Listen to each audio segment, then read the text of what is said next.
காலங்களிலே உங்களை எல்லாரும் தேவனுடைய ஆலயத்திலே பார்ப்பது சந்தோஷம்.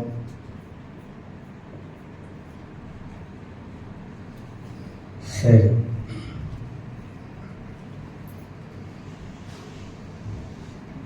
கடவுள் வார்த்தை கடந்து போகலாம். உலகத்திலே பல சம்பவங்கள், பல காரியங்கள் நடந்து கொண்டு தான் இருக்கு. கர்த்தருடைய பிள்ளைகள் கர்த்தருக்குள்ள இருந்தால், கர்த்தருடைய பிள்ளைகள் கர்த்தருடைய ஆவியில் இருந்தால், எந்த பில்லி சூனியமோ, எந்த மாயமோ, எந்த மந்திரமோ, எந்த தந்திரமோ பிள்ளைகளுக்கு வரவே வராது. ஏன்னா பைபிள் தான் போகுது.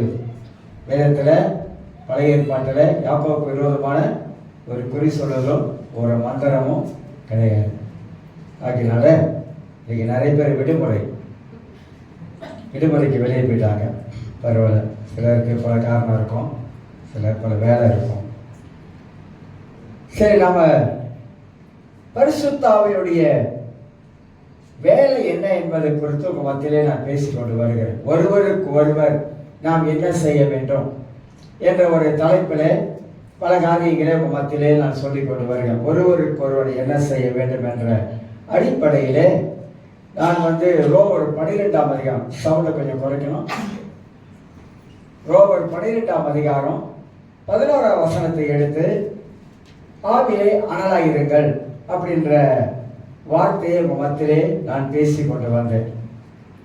அதில் மனித ஆவி, தேவாவி, பிசாசின் ஆவியை குறித்து இப்படி பேசி கொண்டு வந்தேன். அந்த ஆவிகளை கடைசியாக நாம் ஆவிக்குரிய மனிதன், இந்த ஆவிக்குரிய மனிதனுடைய வாழ்க்கையில ஆவிக்குரிய வாழ்வு இருக்குது, ஆவிக்குரிய ஜீவன் இருக்குது.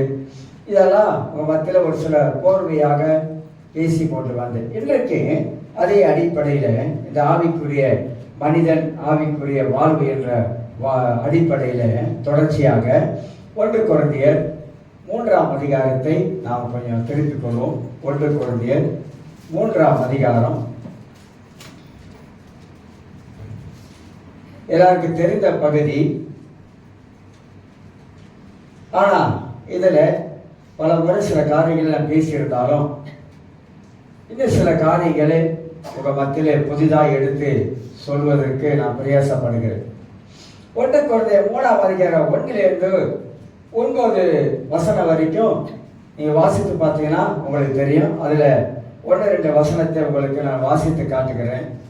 மேலும் சகோதரரே, நான் உங்களை ஆவிக்குரியவர்கள் என்று எண்ணி, அவர் எப்படி எடுக்கிறார் பாருங்க. வார்த்தையை எடுக்கும்போது கொஞ்சம் நம்ம சிந்தித்தா நமக்கு நலமா இருக்கும்.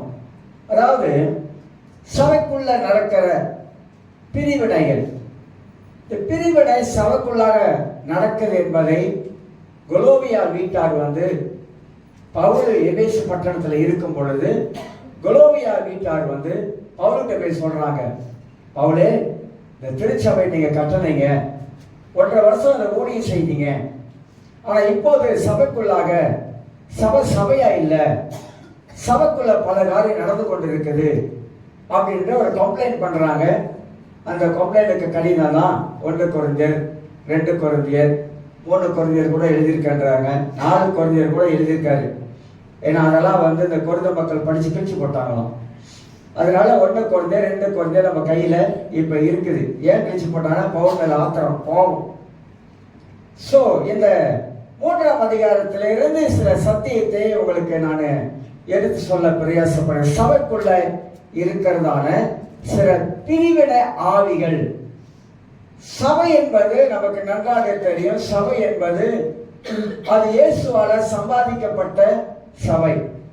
அவர் சபையை ஒரு சாதாரண சம்பாதிக்கல, சபைக்காக இயேசு சிலுவையிலே பாடுகள் பட்டார். சபையை அவர் சம்பாதிப்பதற்கு அவர் ரத்தம் சிந்தினார் என்பதெல்லாம் நமக்கு நன்றாக தெரியும். ஆனா அவர் சம்பாதித்த சபைக்குள்ளாக சில தேவையில்லாத சில காரியங்கள் சபைக்குள்ளாக வந்துருச்சு. கலாத்தியர் சபை இருக்கு. அந்த லெட்டர்ஸ் எல்லாம் நீங்க படிச்சு பார்த்தீங்கன்னா 13 லெட்டர்ஸ் கடிதங்கள் இருக்குது. இந்த 13 கடிதங்களை நீங்க படிச்சு பார்த்தீங்கன்னா கலாத்தியர் சபைக்குள்ளா பார்த்தீங்கன்னாக்கா அங்க தவறான போதனைகள் உள்ள நுழைஞ்சு சபை குழப்பிடுச்சு. இப்படி தெசலோனிக்க சபை, எபேசு சபை, ஆதி அன்பை விட்டு போன எல்லா சபைக்குள்ள பார்த்தீங்கன்னா ஏதோ ஒரு காரியங்கள் உள்ளே காணப்பட்டது. ஆனால் கொருந்து சபை அப்படி அல்ல. எல்லா சபைகளை விட கொருந்து சபை மகா மகா மோசமான ஒரு சபையாக விஸ்வரூபம் எடுத்த ஒரு சபை தான் கொருந்து சபை. அதனால்தான் பவுல் பேசும்போது சொல்றாரு, மேலும் சகோதரரே, நான் உங்களை ஆவிக்குரியவர்கள் என்று எண்ணி அப்படின்றார். உங்களை எல்லாம் நான் நினைச்சேன், என்னவோ நினைச்சிட்டேன். நான் நினைச்சேன் நீங்களாம் ஆவிக்குரிய வாழ்க்கையில நல்லா வளர்ந்தவங்க, ஆவிக்குரிய சத்தியத்தை அறிந்தவங்க அப்படின்னு நினைச்சேன். ஆனா இங்க உங்களை பார்க்கும்போது நீங்க ஆவிக்குரியவங்களா இல்ல, ஆவிக்குரிய மனிதனா இல்ல, ஆவிக்குரிய எண்ணம் இல்ல, ஆவிக்குரிய சிந்தனை இல்ல, ஆவிக்குரிய வாழ்வு கிடையாது, வார்த்தை கிடையாது. ஏன்னா உங்களுக்குள்ளாக பலவிதமான பிசாசுடைய கிரியை இருக்குது. உங்களுக்குள்ளாக பரிசுத்த ஆவியானவர் நடத்தப்படல. உங்களுக்குள்ளாக வேறொரு ஆவி உங்களை ஆட்கொண்டிருக்குது. நீங்க வேறொரு ஆவிக்கு இடம் கொடுத்ததுனால இப்ப சபைக்குள்ளாக நீங்க ஒருத்தருக்கு ஒரு பகையும், ஒருத்தருக்கு ஒரு மனக்கசப்பும், ஒருத்தருக்கு ஒரு போட்டியும், ஒருத்தருக்கு ஒரு வாக்குவாதங்களும், இப்படிப்பட்ட காரியங்களை நீங்கள் எல்லாரும் சபைக்குள்ள கொண்டு வந்து சபையை ஒரு பிரிவினைக்குள்ளாக கொண்டு வந்துட்டீங்க. சபை அது ஆவியானவராலே நடத்தப்பட வேண்டிய சபை. ஆனா இப்பொழுதோ பொருள் மக்களே, நீங்க ஆவியானவரால் நடத்தப்படல. நான் அடிக்கடி சொல்லுவேன், ரட்சிக்கப்பட்ட ஒரு மனிதன் அவன் தேவ ஆவியாலே நடத்தப்படுகிறானா அல்லது மாம்சத்தால் நடத்தப்படுகிறானா அல்லது பிசாசின் ஆவியால் நடத்தப்படுகிறானா என்பதை தெளிவாக கண்டுகொள்ளலாம். ஆவியானவர் நடத்தப்படுவது வேற அனுபவம். ஆவியானவரால் நடத்தப்படும் என்றால் நமக்கு தேவ சமாதானமும், தேவனுடைய வெளிப்பாடும், தேவனுடைய ஆலோசனையும், தேவனுடைய அறிவுரையும் நமக்கு வந்து கொண்டே இருக்கும். ஆவியானவரால் நடத்தப்படுகிற ஒரு ஆவிக்குரிய மனிதனுடைய வாழ்க்கையிலே அவனுடைய வாழ்க்கையின் ஜீவியமாகப்பட்டது மாறுபட்ட ஒரு நிலைமையில காணப்பட்டு கொண்டே இருக்கும். ஏன்னா அவன் ஆவியானவராலே நடத்தப்படுவதனாலே பரிசுத்த ஆவியானவர் வேத வசனங்களை கொண்டு அந்த மனிதனுக்குள்ளாக பேசிக்கொண்டே இருக்கிறார். கர்த்தருடைய ஆவியானவர் நடத்துகிற விதங்களை நாம் நன்றாக அறிந்து கொள்ள வேண்டும் என்பது சபை நன்றாக விளங்கிக் கொள்ள வேண்டும். ஏன் ஆண்டவர் சபைக்கு ஏற்ற வார்த்தைகளையே பைபிள்ல நிறைய அடுக்கி வச்சிருக்காருனாக்கா, ஏன்னா திருச்சபைக்காக இயேசு வர போறாரு. பாருங்க, போன வாரத்துல நினைக்கிறேன் ஒரு நல்ல பாடகர், நல்ல கலைஞர், ஒரு கலைஞர் பையன், நல்ல 11ஆவது மாடியில இருந்து அவங்க அம்மாவுக்கு 74 வயசு நினைக்கிறேன், அப்படிதான் நினைக்கிறேன், கீழே குதிச்சு இறந்துட்டாங்க. நல்ல வேலை 11 வயசு பையனை போயிச்சிருப்பான் போல இருக்கான், பயந்துட்டான் போல இருக்க, குதிக்கல. மன உளைச்சல், என்ன பிரச்சனை தெரியாது, மன உளைச்சல். சிஸ்டர் சொன்னாங்க, கோவிட் டைம்ல நிறைய பேருக்கு நிறைய பிரச்சனை, எல்லாருக்கும் பிரச்சனை, சொல்ல முடியாது, எல்லாருக்கும் பிரச்சனை. நிறைய பேர் தற்கொலை பண்ணிக்கிட்டாங்க, பாலத்தெல்லாம் தூக்கு போட்டு தூங்கிட்டாங்க. ஏகப்பட்ட பேர் கோவிட் டைம்ல சொல்ல முடியாத அளவுக்கு மரணம் ஏற்பட்டுச்சு. கோவிட்ல செத்தது ஒரு பக்கம் இருந்தாலும் மன உளைச்சல்ல போனவங்க நிறைய பேர், பிசினஸ் நொடிச்சு போனது, நிறைய பேர் லாஸ் ஆகிட்டாங்க, ஏகப்பட்ட பணம் லாஸ் ஆகிருச்சு. அதில் விழுந்தவங்க நிறைய பேர், செத்தவங்க நிறைய பேர், கோவிட்ல சாகாம தானா தற்கொலை பண்ணி கொண்டவங்களும் நிறைய பேர். அந்த மாதிரியான ஒரு சிச்சுவேஷன்ல, ஒரு சூழ்நிலையில உலகமே ஆடி போன சூழ்நிலையில தான் மக்கள் வாழ்ந்தாங்க. ஆனா அந்த சூழ்நிலையில கர்த்தருடைய பிள்ளைகளை கர்த்தர் போஷித்தாரு. அந்த சூழ்நிலை கர்த்தருடைய பிள்ளைகளை கர்த்தர் நடத்தினார். நான் எப்போதும் சொல்லுவேங்க, தேவன் நமக்கு அற்புதமான அவருடைய ஞானத்தையே நமக்கு தந்திருக்கிறார். தேவன் ஞானம் உள்ளவர், அவருடைய பிள்ளைகளும் ஞானம் உள்ளவங்களா இருக்கணும் எல்லா காரியத்திலும். பைபிள்ல ஆண்டவர் பல காரியங்களை மனிதனுக்கு ஒப்பிட்டு பேசி இருக்கிறார். மனிதன் இதை பார்த்து கற்றுக்கொள்ளட்டும், மனிதன் எறும்பை பார்த்து கற்றுக்கொள்ளட்டும், மனிதன் ஒரு கட்டடம் கட்டுவதற்கு முன்பதாக அவன் கணக்கு பார்க்க வேண்டும் என்ற அற்புதமான காரியத்தெல்லாம் பைபிள்ல ஆண்டவர் எழுதி வச்சிருக்கார். ஒரு கட்டடம் கட்ட போறியா, கணக்கு பாருப்பா, கணக்கு பார்த்து உன் கையில எவ்வளவு இருக்குது, இந்த கட்டடத்தை கட்டி முடிப்பதற்கு உனக்கு திராணி இருக்குதா, முடியுமா, முடியாதா? இதெல்லாம் ஆண்டவர் நமக்கு சொல்லி கொடுத்திருக்காருங்க பைபிள்லயே. ஞானம் உள்ளவனாய் வாழணும். ஞானம் உள்ளவனா வாழ முடியாதா? முடியும். ஏன்னா அந்த ஞானம் நமக்குள்ள இருக்குது. ஆண்டவர் அந்த ஞானத்தை நமக்கு தந்திருக்க. கிறிஸ்து நமக்குள்ள இருப்பதனாலே நாம ஞானம் உள்ளவர்களாக வாழ வேண்டும். சிந்திக்கிறவன் ஞானம் உள்ளவன், அவன் சிந்திக்கிறவனாக இருப்பான் என்பதெல்லாம் தானியேல்ல வாசிக்கும். இப்ப தானியேல்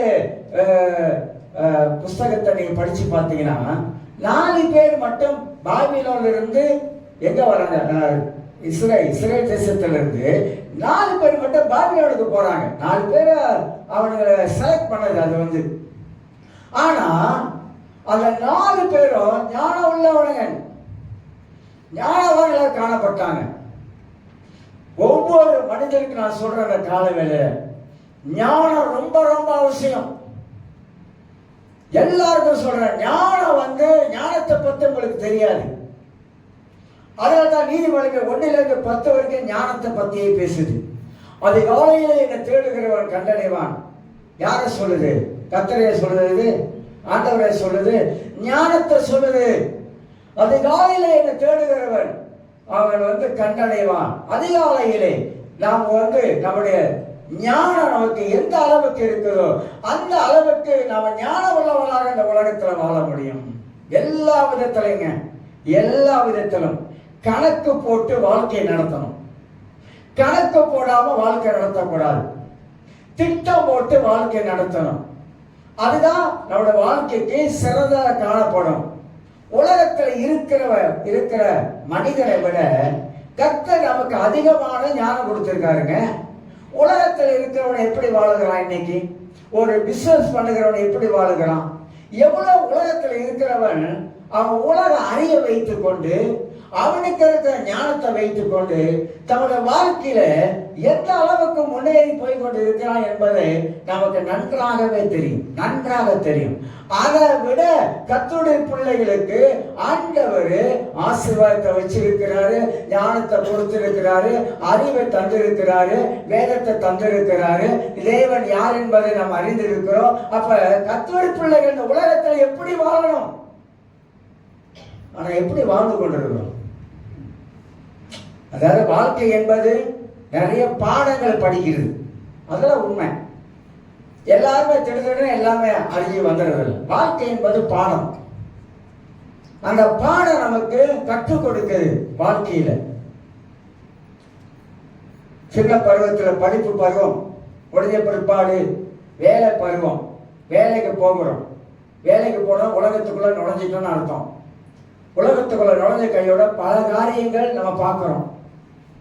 பல நண்பரோடு பழகிறோம், பலரோடு பேச ஆரம்பிக்கிறோம், கையில பணத்தை பார்க்கிறோம், சம்பாதிக்கிற கையில பணத்தை பார்க்கிறோம்.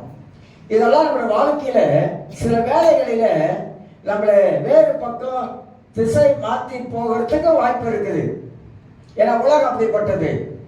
ஆனா அதே வேளையில நம்ம கடவுளுக்குள்ளாக ஞானமுள்ள ஒரு பிள்ளையா இருந்தா நீ வாலிப வயதிலேயே நீ சம்பாதித்து ஒரு செல்வந்தரா மாறலாம். பைபிள் இருக்குது.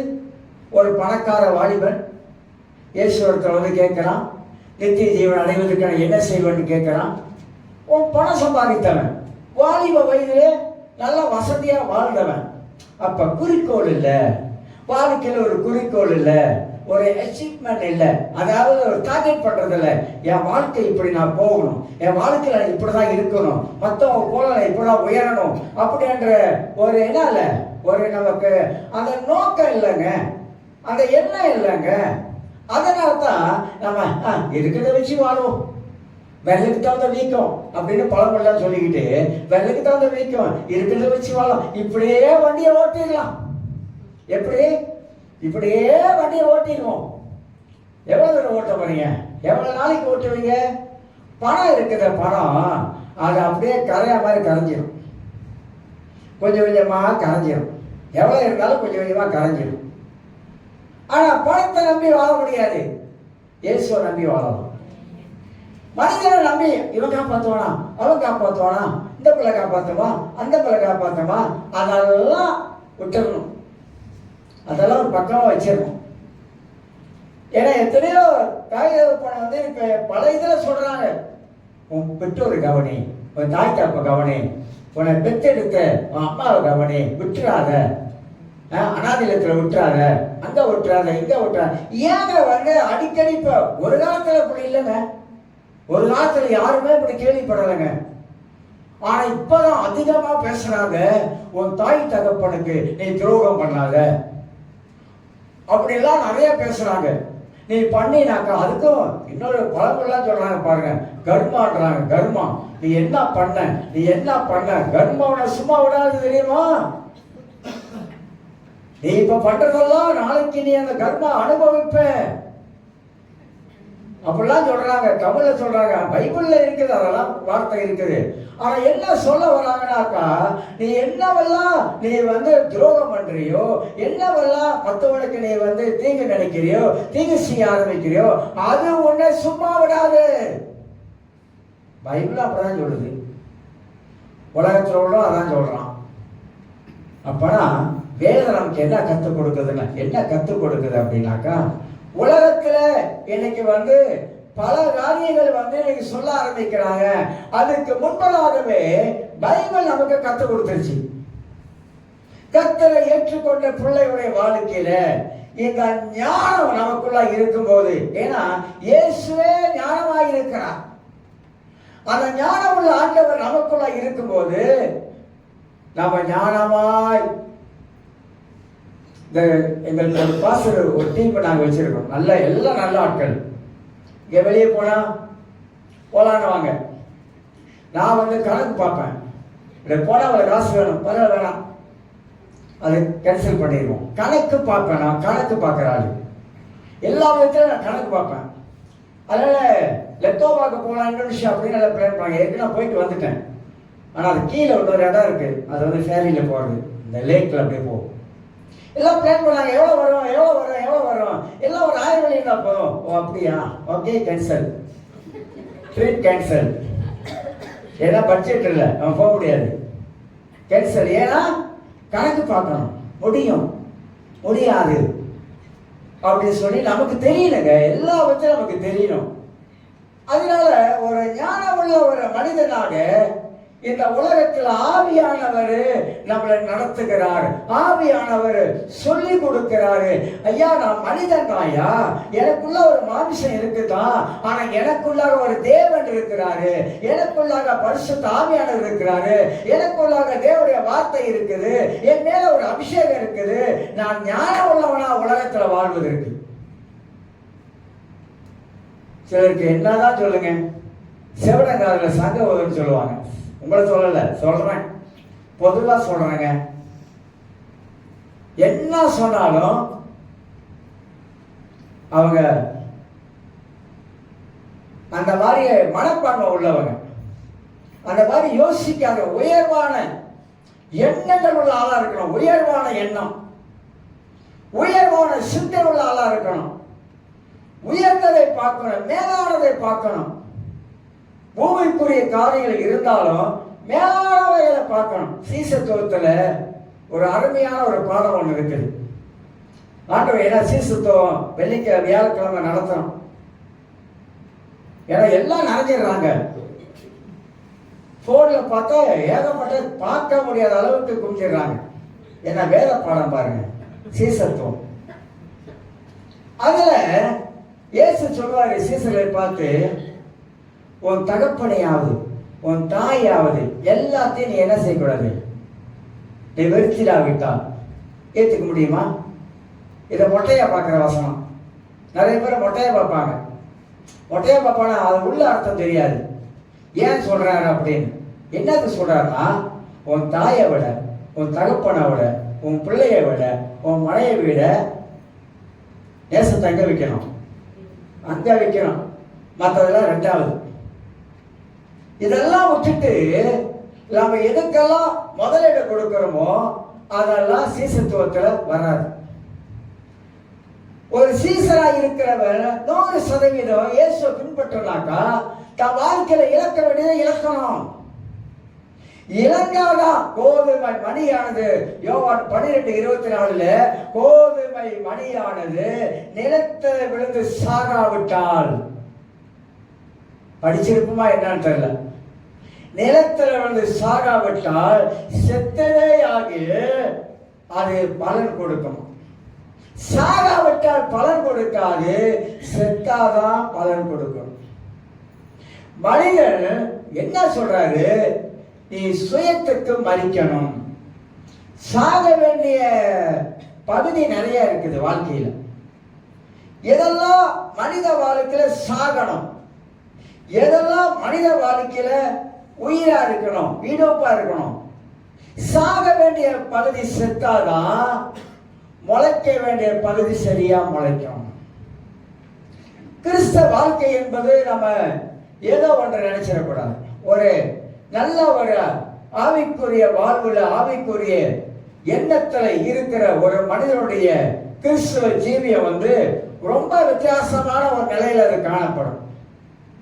அதனால்தான் பவுல் சொல்றாரு, சகோதரி மேல சகோதரே, நான் உங்களை ஆவிக்குரியவர்கள் என்று நினைச்சேன், தப்பா நினைச்சிட்டேன், தவறா கணக்கு போட்டுட்டேன். ஆனா நீ ஆவிக்குரிய மனிதன் அல்ல. ஏன் ஆவிக்குரிய மனிதன் அப்படி இல்லைனாக்கா, கீழே சொல்றாரு, என்னை உங்களிடம் கூட பேசக்கூடாமல் மாசத்துக்குரியவள் என்றும் கிறிஸ்துவுக்குள் குழந்தைகள் என்று எண்ணி பேச வேண்டியதாயிருச்சு. 4 காரியத்தை உங்களுக்கு காட்டுகிறேன்.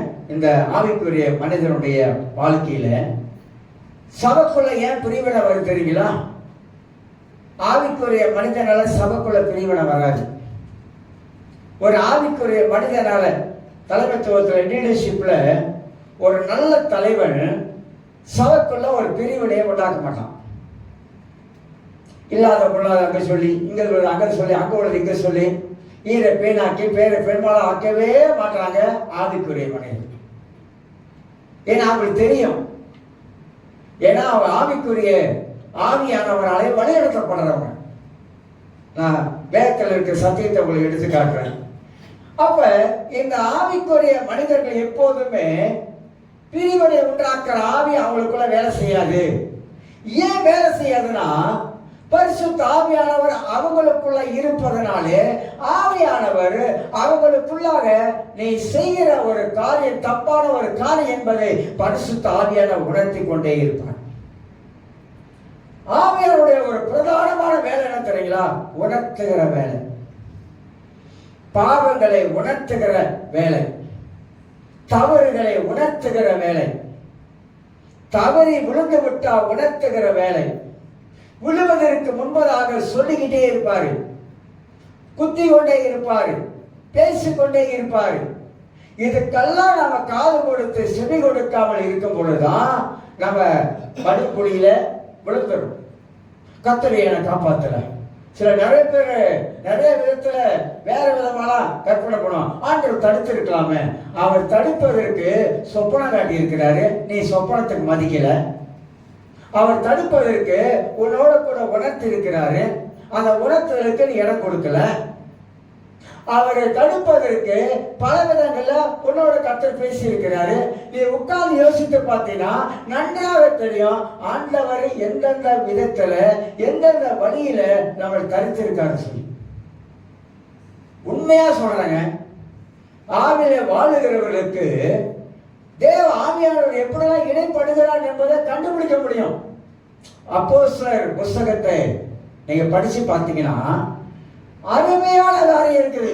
பரிசுத்த ஆவியானவர் எப்படி பவுலை தடுத்தாரு, பரிசுத்த ஆவியானவர் எப்படி பவுலை நடத்தினாரு, பரிசுத்த ஆவியானவர் நீ இங்க போகாத, நீ இங்க போ எப்படி சொன்னாரு, எப்படி அவங்களுக்கெல்லாம் ஆவியானவர் அற்புதமா சொல்லி இருக்கிறாரு. கர்த்தர் அவரோட இடைப்பட்டு பேசி இருக்கிறாரு. பல விதத்துல அவங்க வாழ்க்கையில ஆவியான கிரியை செய்திருக்கிறாரு. ஏன் நம்முடைய வாழ்க்கையில ஆவியை பெற்று இருக்கிற வாழ்க்கை ஏனாக்கா அனல் இல்லை, ஆவியிலே அனல் இல்லை. ஒரு நாளைக்கு தேவ சமூகத்துல எவ்வளவு நேரம் செலவு பண்ணுகிறோம், ஒரு நாளைக்கு வேதம் படிப்பதில் எவ்வளவு நேரம் செலவு பண்ணுகிறோம், ஒரு நாளைக்கு வேதத்தை எடுத்து தியானம் பண்ணுவதில் எவ்வளவு நேரம் செலவு பண்ணுறோம்? தியானம் என்ன தெரியுங்களா? மெடிடேட்னா என்ன தெரியுங்களா? எப்படி மெடிடேட் பண்றோம்? உலகத்தில் இருக்கிறோம் மெடிடேஷன் பண்றது வேற. சப்பா கால் போட்டுக்கிட்டு அப்படியே கண்ணை மூடி அவன் தியானம் இருப்பான், அது வேற. ஆனா வசனத்தை மனதில் வைத்து அந்த வசனம் என்ன சொல்லுகிறது என்பது அதையே யோசனை பண்ணி கொண்டு இருப்பது வேற. ஒரு பிரசங்கத்தை எடுத்து கொண்டு வரனாக்கா அந்த பிரசங்கத்தை மனதில் ஓட விடும். மனதில் ஓட விட்டு அதில் உள்ளே இருக்கிற சத்தியங்களை பரிசுத்த ஆவியானவர் இதில் உள்ளே இருக்கிற சத்தியங்கள் என்ன என்பதை அதையே உட்கார்ந்து சிந்தனை பண்ணி கொண்டே இருப்பது. அதாவது சங்கீதம் 1:3 வாசிக்கிறோம், இரவும் பகலும் கர்த்தருடைய வேதத்திலே தியானமாகி இருக்கிற மனுஷன் பாக்கியவான். இரவும் பகலும் அப்படின்னாக்கா தூங்காம கொள்ளாம உட்கார்ந்துக்கிட்டு தியானம் பண்ணிக்கிறோம், அப்படி சொல்லல. வார்த்தைகளை மனதில் வைத்துக் கொள்வது. திடீர்னு உங்களுக்கு ஒரு ஆங்காரம் கோபம் வருது, பரிசுத்த ஆவியானவர் உள்ளதா இருக்கிறாரு. ஆனா உள்ள இருக்கிற பரிசுத்த ஆவியானவர் சில வேளைகள்ல நம்மளை அப்படியே அமைதிப்படுத்துவார். அமைதியாயிரு என்று அமைதிப்படுத்துவார். அப்ப கடவுளுடைய வார்த்தையை நாம் தியானிக்கும் பொழுது நீதிமொழிகள் என்ன சொல்லுது, எபேசியர் புஸ்தகத்துல என்ன சொல்லுது, கொலேசியர் புஸ்தகத்துல என்ன சொல்லுது, தெசலோனிக்கே புஸ்தகத்துல என்ன சொல்லுது, படிச்சாதானே என்ன சொல்லுதுன்னு தெரியும். படிக்காதவங்களுக்கு என்னங்க தெரியும் சொல்லுங்க பார்க்கலாம். ஒரு நாள் அப்படிதான் சாமுவேல் சொன்னா பைபிள்ல சாமுவேல் இருக்கிறார் தெரியுமான்னு கேட்டா தத்துவ சாமுவேலான்னு நினைச்சுக்கிட்டாங்க. இப்படிதான் இருக்கிறாங்க. இப்ப ஏன்னாக்கா பழைய ஏற்பாட்டில் நமக்கு அறவரை தான் படிச்சிருக்கோம். இவனுக்கு அவன் போடுறான், அவனுக்கு இவன் போடுறான், எவனுக்கு எவன் போடுறான், எனக்கு என்ன, இதை ஏன்டா படிக்கணும், கடுப்பா இருக்குது. இதெல்லாம் ஏன் பைபிள் எழுதி வச்சிருக்காங்க? ஆனா அதுல விஷயம் இருக்குன்னு யாருக்கும் தெரியாது. அது யூதர்களுடைய ஆண் மக்களை மட்டும், ஆண் மகனை மட்டும்தான் வம்சப்பட்டியல வருவாங்க. பேர் அதெல்லாம் ஒரு ரகசியம் இருக்கு உள்ளுக்க. ஆனா நம்ம என்ன நினைக்கிறோம், போரையா இருக்குது. யார் சொன்னா பைபிள் படிச்சா போரையா இருக்கணும்? மாசத்துக்குரியவன் பைபிள் படிச்சா போரையா இருக்கும். ஆவிக்குரியவன் பைபிள் படிச்சா அது அவனுக்கு ஆதாரம், அவன் சாப்பிடுற ஆதாரம். இப்ப கிறிஸ்தவர்கள் எதுல வீக்கா இருக்காங்க தெரியுமா? பிசாசுக்கு தெரியுங்க நல்லா நம்ம எதுல வீக்கா இருக்கோம், எதுல பலவீனமா இருக்கோம் அப்படின்பது பிசாசுக்கு நல்லா தெரியும். அவனுக்கு தெரியாமல 6000 வருஷத்துக்கு முன்பதாக அவன் இருக்கிறான். அதனால்தான் நம்ம பலவீனத்தை அறிந்து சாத்தா கரெக்டா அடிக்கும். இயேசு 40 நாள் ஃபாஸ்டிங் எடுத்தார். ஃபாஸ்டிங் எடுத்து முடிக்கிற நேரத்துல ஏன் வரணும்? அவனுக்கு தெரியும் அவர் சரீரத்தில் களைப்பு, பசி, அந்த நேரம் பார்த்து கரெக்டா வரணும், கவுத்துருவோம், இதுதான் சந்தர்ப்பம் அப்படின்னு. அந்த மாதிரி நம்முடைய வாழ்க்கையும் நம்முடைய பலவீனம் அவனுக்கு தெரியும். நம்ம எதுல பலவீனமா இருக்கிறோமோ அந்த பலவீனத்தை அவன் பிடிப்பான். அதனால்தான் நம்ம ஜெபிக்கணும்னு சொல்றேன். நம்ம வாழ்க்கையில இருக்கிற பலவீனத்தை நம்ம மேற்கொள்ளணும். நம்ம வாழ்க்கையில என்ன பலவீனம் இருப்பது எனக்கு தெரியும். ஆண்டவரே, இந்த பலவீனம் என் வாழ்க்கையில இருக்கு. ஆண்டவரே, இந்த பலவீனத்திலிருந்து நான் மேற்கொள்வதற்கு எனக்கு உதவி செய்யுங்க. எத்தனை பேர் வாரத்துல ஒரு நாள் ஃபாஸ்டிங் எடுக்கிறீங்க? எத்தனை பேர் மாதத்துல ஒரு நாள் ஃபாஸ்டிங் எடுக்கிறீங்க? எத்தனை பேர் வருஷத்துல ஒரு நாள் ஃபாஸ்டிங் எடுக்கிறீங்க? நான் இப்ப எடுக்கிறது இல்லை, நான் எடுக்க முடியாது. ஆனால் நான் எடுத்த காலங்கள் இருந்துச்சு, 40 நாள், 21 நாள், இப்படிலாம் எடுத்த காலங்கள் இருந்துச்சு. பச்சை தண்ணியை தவிர இப்பெல்லாம் ஃபாஸ்டிங் எல்லாம் என்னதான் வெஜிடேரியன் ஃபாஸ்டிங், வெஜிடேரியன், வெங்காய ஃபாஸ்டிங், வெஜிடேரியனா. அப்புறம் ஃபாஸ்டிங் எப்படி எடுப்பாங்கன்னா காலையில பசியார மட்டும் பார்த்துருவாங்க. அப்புறம் மத்தியானம் பிரேக், ஒரு வேளை சாப்பாடு இல்லை. அப்புறம் ராத்திரி சாப்பிடுவாங்க. எங்க இருந்தா கத்துக்கிட்டு வந்தாங்க தெரியலங்க. அப்புறம் தானியலுடைய ஃபாஸ்டிங், 21 தானியல் எப்படி இருந்தார் ஃபாஸ்டிங்? நூதனமா இருக்கு, நூதனமா இருக்கு. ஆனா பாஸ்டிங் என்பது அப்படி அல்ல. உபவாசம் என்பது பச்சை தண்ணியில நிக்கிறது. பச்சை தண்ணியை குடிச்சிட்டு ராத்திரில கோழியும் மீனும் அப்படியே தட்டு நிறைய சோத்தை குமிச்சுக்கிட்டு லப லப லப லப லபன்னு என்ன செய்யுது? ஏன்னா பாஸ்டிங் குடிச்சு ராத்திரி ஒருவேளை சாப்பாடு அப்படியே ஃபுல்லா வெளுத்து கட்டுறது. அது பாஸ்டிங் கிடையாது. லைட்டா ஒரு தோசை சாப்பிட்டு அப்படி இருக்கிறது, 2 வாழைப்பழம் சாப்பிட்டு இருக்கிறது, தெரியுமா உங்களுக்கு? ஒரே ஒரு பிரெட் சாப்பிட்டு அப்படி இருக்கிறது. ஃபாஸ்டிங்னா அதான் சிறந்த உபவாசம். சாப்பிட சொல்லுவாங்க, அரை மணி நேரத்துக்கு 1 மணி நேரத்துக்கு 1 மணி நேரம் மைலோ. உங்களுக்கு தெரியுங்களா? மைலோல எவ்வளவு சர்க்கரைக்குள்ள இருக்குங்க. சாப்பாட்டுக்கு சமம் மைலோ. அப்படி இல்லைன்னா இல்லை ரொம்ப எனர்ஜி வேணும், ஹார்லிக்ஸ் நினைச்சோம். இதெல்லாம் உபவாசம் கிடையாதுங்க. உபவாசம் இல்லை. சும்மா உபவாசம் என்ற பேர்ல என்ன செய்யறோம்? உபவாசம் என்ற பேர்ல சாப்பிடுறது. இதெல்லாம் உபவாசம் என்பது இயேசு எப்படி சாப்பாடு இல்லை தண்ணி இல்லை அது உபவாசம் எடுத்தாங்க. ஆனா நம்ம நைட்டுல லைட்டா நம்ம ஒரு எடுத்துட்டு இருக்கிறதா சிறந்த உபவாசம் எடுத்தா என்ன செய்யக்கூடாது தெரியுமா? என்னென்ன செய்யக்கூடாது தெரியுங்களா? உபவாச டைம்ல நிறைய பேர் சொல்றாங்க நாங்க 40 நாள் உபவாசம். ஆனா வேலைக்கு போவாங்க. பார்த்துருக்கீங்களா? வேலைக்கு போவாங்க. வேலை இடத்துல உனக்கு எவ்வளவு டென்ஷன் வரும் சொல்லுங்க. உபவாசம் என்பது என்னன்னு தெரியல. உபவாசம் என்பது அரை வீட்டுக்குள்ள இருந்து காலை பூட்டி கொண்டு அந்த ரங்கத்தில் இருக்க பிதாவை நோக்கி ஜெபிக்கிறது. உபவாசத்துல பைபிள் படிக்கிறது. உபவாசத்துல டிவி பார்க்க கூடாது.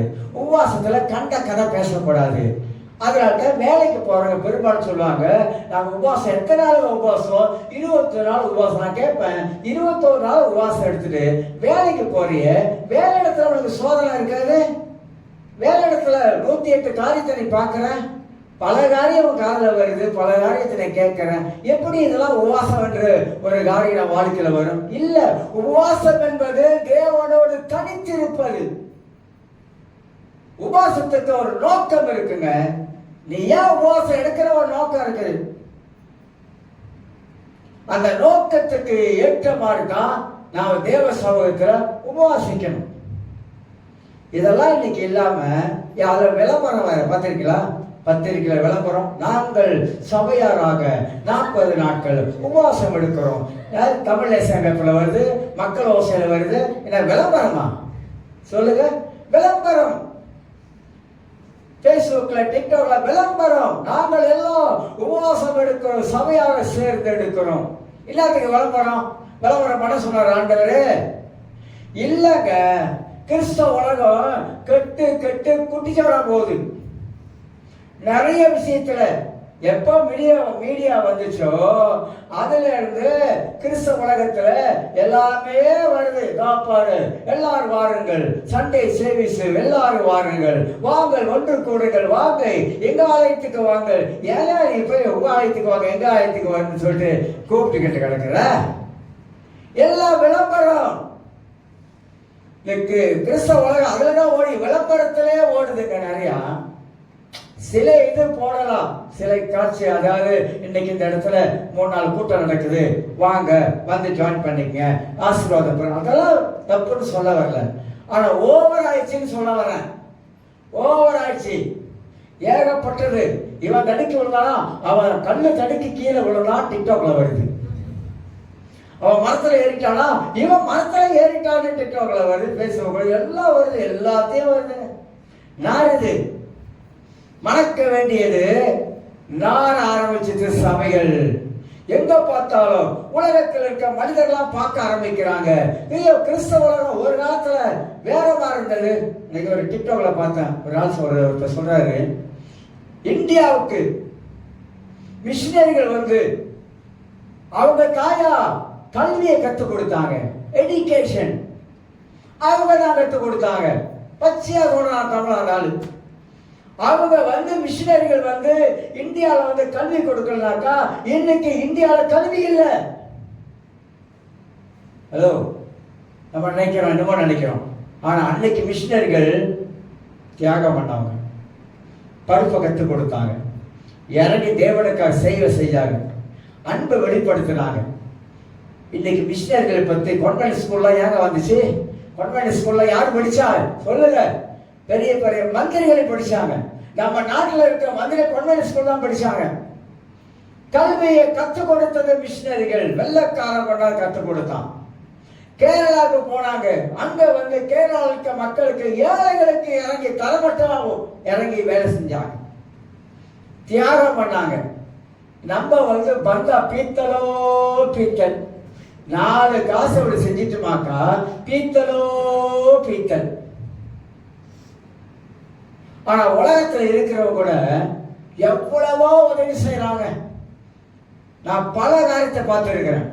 நானே மனசுல நினைச்சிருக்கேன், கிறிஸ்தவ கூட இப்படி செய்ய மாட்டான், கிறிஸ்தவ சபை கூட இப்படி செய்யாதுங்க. ஆனா உலகத்தில் இருக்கிறவன் அந்த அளவுக்கு இறங்கி ஏழைகளுக்கு அந்த அளவுக்கு உதவி செய்யறாங்க, இறங்கி செய்யறாங்க. ஆனா சபை கூட அந்த அளவுக்கு செஞ்சிச்சான்னு கேட்டீங்கன்னா கேள்விக்குறி. ஏன்னா சபை தானே சாப்பிட்டு தானே நல்லா இருக்குன்னு நினைக்குது. அதெல்லாம் திருச்சபை தானே சாப்பிட்டு தானே நல்லா இருப்பதல்ல, நம்மளும் சாப்பிடணும், மற்றவங்களையும் சாப்பாடு கொடுக்கணும். அதுதான் திருச்சபை நோக்கமா இருக்குது. ஆதி காலத்தின் வரலாறு நீங்க படிச்சு பார்த்தீங்கன்னா தெரியும். ஆதி கால வரலாறு என்ன, திருச்சபையின் வரலாறு என்ன, திருச்சபையின் வரலாற்று காலத்துல எப்படி இருந்தது, இன்னைக்கு சபையின் வரலாறை எடுத்துக்கொண்டா எப்படி இருக்குது. எத்தனை பேருக்கு சபை, மலேசியால இருந்த சபை மலக்காவை பத்தி எத்தனை பேர் படிச்சிருக்கீங்க? மலக்கா சரித்திரத்தை எப்படி எத்தனை பேர் அறிஞ்சு வச்சிருக்கீங்க? எத்தனை பேர் போர்ச்சுகீசியனை பத்தி தெரியும்? எத்தனை பேருக்கு டச்சுக்காரனை பத்தி தெரியும்? எத்தனை பேர் கடல் வழியா வந்து அந்த கப்பல்ல ஏறி எல்லாம் பார்க்கிறோம். ஆமா, இந்த வழியா தான் வந்தாங்க, இந்த கப்பல்ல தான் வந்தாங்க, டச்சுக்காரன் போர்ச்சுகீசியன் வந்தாங்க. அவங்களை பத்தி எத்தனை பேர் படிச்சிருக்கீங்க? எத்தனை பேருக்கு வரலாறு சரித்திரம் தெரியும்? ஏதோ சரித்திரம் படிக்கிறோம், ஸ்கூல்ல செஞ்சாரா படிக்கிறோம், ஹிஸ்டரி படிக்கிறோம், அது ரொட்டோஸ்க்கு எல்லாம் படிக்கிறோம் உலகத்துல. ஆனா கிறிஸ்தவ உலகத்துல இருக்கிற சரித்திரத்தை யார் படிச்சிருக்கிறான்? எந்த அளவுக்கு நம்ம வந்து கடவுளுடைய அந்த ஆன்மீக காரியத்துல நாம் ஈடுபட்ட மக்களா இருக்கோம், தெரிஞ்சு இருக்கணும், படிக்கணும், அதெல்லாம் நம்ம புரிஞ்சு வச்சிருக்கணும். ஏன் வந்தாங்க, எதனால வந்தாங்க, எவ்வளவு பாடுபட்டாங்க, எவ்வளவு கஷ்டப்பட்டாங்க, இதெல்லாம் நமக்கு தெரிஞ்சாதான் நம்ம இன்னைக்கு எப்படி இருக்கிறோம், நம்ம இன்னைக்கு கிறிஸ்தவ வாழ்க்கையில எப்படி வாழ்ந்து கொண்டு இருக்கிறோம். சண்டையும் சச்சரவா இருக்கிறோமா? அன்னைக்கு இருக்கிறவர்களுடைய தரிசனம் வேறையா இருந்தது, இன்னைக்கு இருக்கிறவங்களுடைய தரிசனம் வித்தியாசமா இருக்குது. இந்த கொருந்து சபைக்குள்ளாக இப்படி இருந்ததுக்கு என்ன காரணம்? எல்லாம் மாம்ச கிறிஸ்தவங்க, ஆனா ஆவிக்குரிய வாழ்வு இல்லை. அவளை ஏமாந்துட்டாரு, என்னவோ நினைச்சு வந்தாருங்க. ஆனா வந்து பார்த்தா தான் தெரியுது, சபைக்குள்ள சண்டை, வாக்குவாதம். அங்கதான் கீழே போட்டிருப்பாரு, நீங்கள் பலன் இல்லாதவர்கள். நான் நினைச்சேன் நல்ல வசனத்தை நீங்க கற்றுக்கொண்டு அதுல நல்ல பலமுள்ள ஆளு நினைச்சேன். ஆனா நீங்க பலன் இல்லாதவர்கள், பலவீனமானவர்கள், வார்த்தையில பலவீனமானவர்கள், தேவனுடைய சத்தியத்திலே பலவீனமானவர்கள், ஆவிக்குரிய வாழ்க்கையில பலவீனமானவர்கள், ஆவிக்குரிய சிந்தை இல்லாதவர்கள், தேவ ராஜ்யத்துக்கு அடுத்தவர்களை சிந்திக்காதவர்கள், தேவ ராஜ்யத்தின் காரியங்களை யோசிக்காதவர்கள். இதெல்லாம் பவுல் பார்த்து அவர் மனதில் உள்ளதை அவர் சொல்ல ஆரம்பிக்கிறார். உங்களுக்கு போஜனம் கொடாமல் பாலை குடிக்க கொடுத்திருக்கிறேனே, நீங்கள் எல்லாம் 1 வருஷம் கிறிஸ்தவங்களா? எல்லாம் 10 வருஷம், 15 வருஷம், 30 வருஷம், 50 வருஷம் கிறிஸ்தவங்க. நீங்க எல்லாம் குழந்தைகளா இருக்கீங்க. குழந்தை எப்படி இருக்கும் சொல்லுங்க? குழந்தை எப்படி இருக்கும்? குழந்தை எப்படி இருக்குங்க? குழந்தை குழந்தை மாதிரி தான் இருக்கும். குழந்தை குழந்தை மாதிரி தான் பேசும். குழந்தை குழந்தை மாதிரி தான் சிந்திக்கும். குழந்தை குழந்தை மாதிரி தான் செயல்படும். குழந்தைக்கு கள்ளங்கப்படம் இல்லை. நாங்க இந்த மாஸ்டர் படிக்கும்போது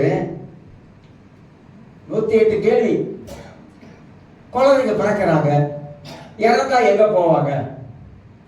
அப்ப வாத்தியார் சொல்றாரு, குழந்தைங்க பிறக்கிறாங்க, இறந்தாங்க, அவங்களுக்கு நியாயத்திருப்பா இருக்குதா? நியாயத்திருப்பு இருக்குதா? அவர் இருக்குன்றார். நாங்க எப்படி ஏற்றுக்கொள்றது? இந்த மாஸ்டர் படிக்கிறது மண்டையும் சுத்தம், மண்டையும் குளம், பலவிதமான கேள்விகள். அந்த மாதிரி குழந்தைத்தனம் என்பது வேற, குழந்தை புத்தி என்பது வேற. அது ஒரு விளையாட்டுத்தனம் பிள்ளைங்க. அது யோசிக்கிறது சிந்திக்கிறது எனக்கு தெரியாது. இப்ப நீங்களே உங்களை நினைச்சு பாருங்க, சின்ன வயதுல உங்க அம்மா வந்து உங்க அப்பாவோ உங்களை சொன்னாதான் உங்களுக்கு தெரியும். நான் சின்ன வயசுல எங்க அம்மா சொல்லுவாங்க, ரொம்ப ராங்கியம், ஏதோ வாங்கி கொடுக்கலனாக்கா மண்டையை போயிட்டு சிவத்தில் இடிச்சுக்கணும் அப்படின்னு சொல்லுவாங்க. அப்ப சின்ன வயசுல தெரியாது. அந்த மாதிரி பவுல் சொல்றாரு, கிறிஸ்துவுக்குள்ள இருக்கிற நீங்க குழந்தைகளா வாழாதீங்க, குழந்தைத்தனமா யோசிக்காதீங்க, குழந்தைத்தனமா இருக்காத, முதிர்ச்சி அடைங்க, முதிர்ச்சி உள்ளவங்களாக இருங்க, வளர்ந்தவங்களாக இருங்க, நல்லா யோசிக்கிறவங்களா இருங்க. அதனால்தான் பவுலுக்கு விளக்குறாரு, குழந்தைத்தனத்துக்கும் இந்த மாம்ச கிறிஸ்தவர்களுக்கு வச்சு பவுல் உங்களுக்குள்ள ஏன் குழந்தைத்தனம் இருக்குதுமா? சண்டை, சபைக்குள்ள சண்டை, சபைக்குள்ள வாக்குவாதம், சபைக்குள்ள பிரச்சனை, சபைக்குள்ள பகை, சபைக்குள்ள என்ன மனக்கசப்பு. நீ வர்ஷிப் நடத்துறா, நான் ஆராதிக்க மாட்டேன் போ. ஏன்னா அவங்கள இவங்களை பிடிக்கல. உங்களை சொல்லுங்க, பொதுவாக சொல்றாங்க. நான் பல இடத்துக்கு போறேன். இப்போ நாளை கூட நான் ஈப்போக்கு போறேன், கிளாஸ் நடத்தேன். இந்த கிளாஸ்ல எவ்வளவு விஷயம் பேசுறேன் என்பது உங்களுக்கு தெரியாது, எவ்வளவு காரியம் பேசுறேன் உங்களுக்கு தெரியாது. அதனால இப்ப என்ன ஆச்சு சபைக்குள்ள, நீ நடத்துறான் நான் ஆராதிக்க மாட்டேன் அப்படின்னாக்கா, நான் கேட்கிறேன், ஆராதனை என்பது கடவுளுக்கு செலுத்த வந்திருக்கியா? ஆராதனை என்பது மனிதனை பார்த்து ஆராதிக்க வந்திருக்கியா? சொல்லுங்க. சபைக்குள்ள என்ன நடக்குது தெரியுங்களா? நடக்கக்கூடாதெல்லாம் நடக்குது, செய்யக்கூடாதெல்லாம் செய்ய ஆரம்பிக்கிறாங்க. சபைக்குள்ள அங்கதான் போனை வச்சு திறந்துட்டு இருப்பாங்க, பார்த்துருக்கீங்களா? நிறைய பேர் வெளியிலங்க, என் சபைக்கு இல்லை, வெளியில பாத்தீங்கன்னா சபைக்குள்ளதான் தலைக்கீழே குடிஞ்சிருக்கும். ஏன்னா தலையை நிமிர மாட்டாங்கன்னு பார்த்தா அங்க கீழே ஸ்போர்ட்ல வேற என்னமோ பார்த்துக்கிட்டு இருக்கிறாங்க. எல்லா சபைக்குள்ள நான் சொல்றேன், சர்ச்சுக்குள்ள போனை திறந்து நீங்க பார்த்துக்கிட்டு இருந்தீங்கன்னா உங்களுக்கு ஆசீர்வாதம் வராது, சாபக்கேட மாதிரி. ஏன் சொல்றது தெரியுங்களா? திருச்சபைக்கு வருகிற நாம் கடவுளை ஆவியோடு உண்மையோடும், நான் ஏங்க முன்ன நின்று கடவுளை ஆராதிக்கிறேன் அப்படின்னா பின்னால என்னால் நிற்க முடியாதா? யார் என்ன பண்றாங்க பார்க்க முடியாதா? எனக்கு அந்த வேலை இல்லை, என்ன வேலை பண்ணிட்டு போ.